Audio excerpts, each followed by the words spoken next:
40 घंटा पहले आरआरबी ने ऐसा बेतुका फरमान जारी किया जो इस प्रोटेस्ट में नहीं था। उसको आप मीडिया वाले हैं, क्योंकि आप लोग क्या है कि एग्जाम का टेक्निकलिटीज को आप लोग उतना अच्छा से मतलब नहीं समझ पाते जितना, क्योंकि हम लोग को दिन भर पढ़ाना है, वही समझते हैं। टेक्निकलिटी क्या है कि इस आंदोलन में केवल एनटीपीसी के लड़के विरोध कर रहे थे, जिनकी संख्या बहुत ज्यादा नहीं थी।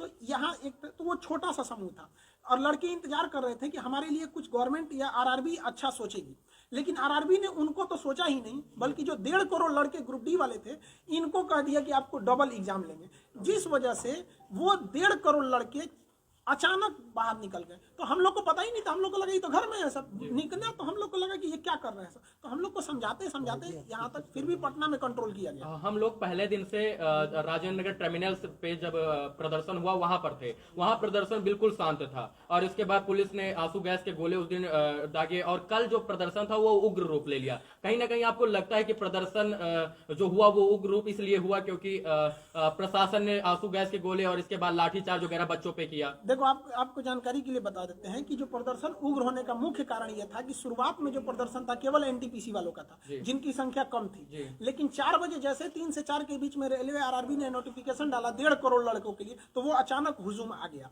जिस वजह से प्रदर्शन अचानक उग्र हो गया यहाँ पर। क्योंकि उन लोगों इस प्रदर्शन का क्या स्वरूप होगा, विरोध हुआ है? देखिए ये अब आंदोलन अब अपनी जगह पे नॉर्मल हो जाएगा। प्रधानमंत्री जी को धन्यवाद कहते हैं कि वो इसमें इंटरफेयर किए, काश 40 घंटा पहले करते, किसी को कोई तकलीफ नहीं आता। इतने लड़के सड़क पर हैं, वो पढ़े लिखे हैं। आप लोग भी अपने समय पे आप लोग को ही पता है कि वो कोई ऐसा भीड़ नहीं है जिनको कोई बहका के ला सकता है, वो पढ़े लिखे लड़के हैं। आरआरबी की सबसे बड़ी गलती क्या है, वो स्टूडेंट फ्रेंडली नहीं है। आरआरबी का कहना है कि हमारा एग्जाम लेट इसलिए हुआ कि हमें कोई एजेंसी नहीं मिला। आप लोग हमसे सवाल पूछने आए हैं, क्या इस तरह से आरआरबी ने कभी बुला के बोला?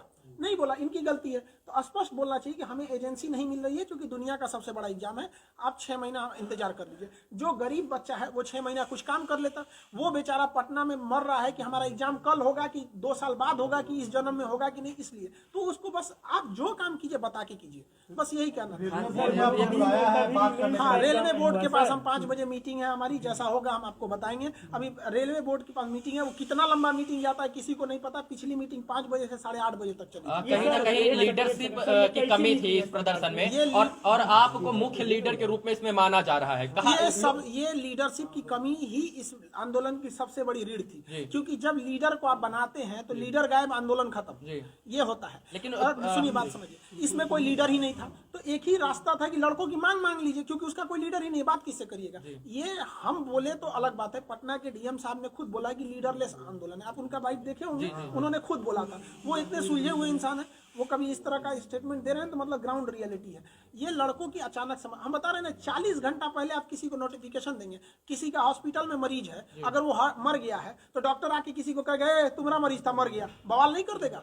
मर जाता है ना हॉस्पिटल में तो प्रोटोकॉल होता है कि उसको आदमी पहले बोलता है कि सीरियस है, ऑक्सीजन पे गया, फिर आधा घंटा बाद बोलेगा वेंटिलेटर पे, फिर कहेगा भगवान से दुआ कीजिए, फिर कहेगा कोमा में मर चुका है, लेकिन वो आधा 1 घंटा डिले करता है ताकि आपके अंदर सहनशीलता है। तो आपको आराम से कहना चाहिए। आप स्टूडेंट फ्रेंडली ही नहीं है यहाँ पर। आरआरबी के लोग गाड़ी और ऑफिस के सेवा कभी सड़क पे उतरे तब तो समझ में आएगा स्टूडेंट की क्या समस्या। अलग-अलग लेवल में जो रिजल्ट हुआ है रेल मंत्री नहीं हुआ। आपका कहना एक बिल्कुल सही है, इसीलिए लड़के आए हैं। देखिए, आप एग्जाम लीजिए 2 की जगह 5 लीजिए, लेकिन जब आप नोटिफिकेशन निकाले थे उसी वक्त आपको कहना चाहिए। मान के चलते हैं कि आरआरबी को भी नहीं पता था कि 2 करोड़ फॉर्म आ जाएंगे, तो आरआरबी को भी कहना चाहिए कि देखिए हमें आइडिया नहीं था, इसलिए अब मजबूरी में हमें 2 फेज का एग्जाम लेना पड़ेगा। हम आपको 6 महीना टाइम देते हैं, आप 20 दिन टाइम देके कहिएगा, ये गलत है। आरआरबी की केवल एक गलती है कि वो फाइनल डिसीजन अपने ऑफिस में बैठ के लेके लड़कों को दे देता है, लो मानो। तो ये नोकिया का जमाना नहीं है कि आप जो बोल देंगे चल जाएगा। अब ये जमाना है 5G हो गया है, सारे लड़के पढ़े लिखे हैं, सोशल मीडिया छोटे से बात को नेशनल लेवल तक पहुंचा देता है। एक छात्र का सर 5 लेवल में 4 लेवल में हो जाना, उस पर आप लोग सवाल खड़ा कर रहे हैं। रेल मंत्री ने इस पे स्टेटमेंट दिया है, इसको कैसे देखते हैं? देखिए, रेल मंत्री को गलत जानकारी दी गई है। तो कहा जाता है ना, दही के गवाही चिवरा। तो आरआरबी ने ही गलती किया है और रेल मंत्री आरआरबी से ही पूछ रहा है। इस वजह से ये सारी समस्याएं आई हुई हैं।